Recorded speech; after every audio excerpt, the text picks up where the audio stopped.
السلام علیکم۔ ہم سب سے پہلے میلاد النبی کا جشن منائیں گے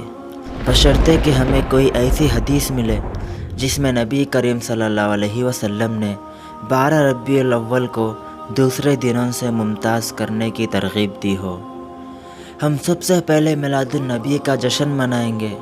بشرطے کہ ہمیں نبی کریم صلی اللہ علیہ وسلم سے کوئی ایسی چیز ملے اگرچہ کہ اشارتاً ہی صحیح، جس میں آپ نے میلاد کا جشن منانے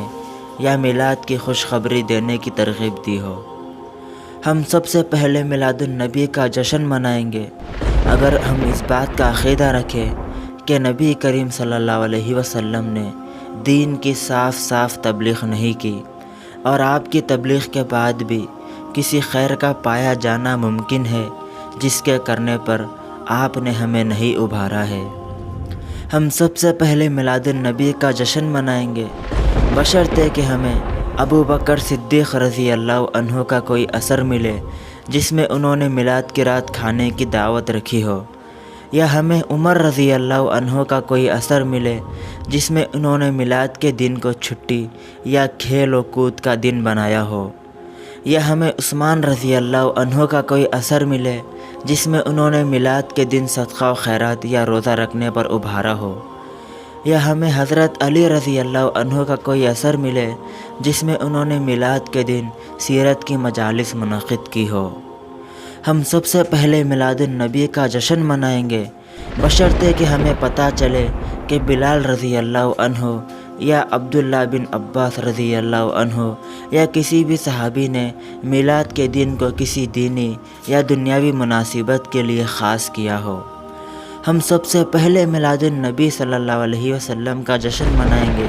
اگر ہم اس بات کا عقیدہ رکھیں کہ صحابہ کرام ہم سے زیادہ نبی کریم صلی اللہ علیہ وسلم کی تعظیم اور محبت کرنے والے نہیں تھے،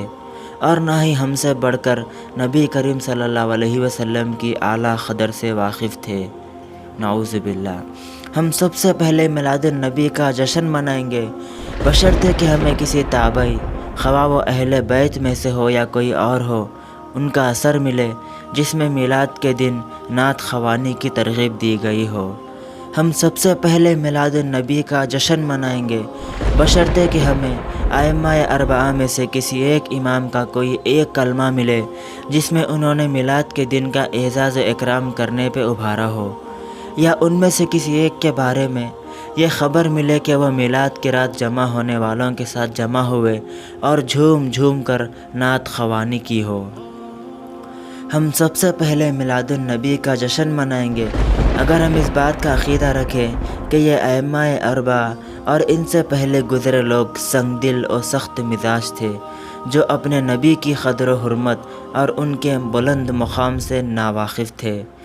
ہم سب سے پہلے میلاد النبی کا جشن منائیں گے اگر ہم اس بات کا عقیدہ رکھیں کہ یہ پوری امت ابتدا سے لے کر 3 صدیوں سے زائد عرصے تک اپنے نبی سے اظہار محبت کے طریقے سے ناواقف تھی، کیونکہ اتنی بڑی مدت میں ایک میلاد کی محفل بھی قائم نہیں ہوئی۔ اور آخری بات، ہم سب سے پہلے میلاد النبی کا جشن منائیں گے اگر ہم اس بات کا عقیدہ رکھیں کہ راہ ہدایت متاخرین یعنی بعد والے لوگوں کی بدعت ایجاد کرنے میں ہے، نہ کہ سلف صالحین کی پیروی کرنے میں ہے۔ دوستو، اس ویڈیو کو لائک کیجیے اور جتنا ہو سکے شیئر کیجیے، اور اسی طرح کی نالج کے لیے ہمارے channel Islam the way of peace کو ضرور سبسکرائب کرنا۔ انشاءاللہ ملتے ایک نئے ویڈیو کے ساتھ۔ السلام علیکم۔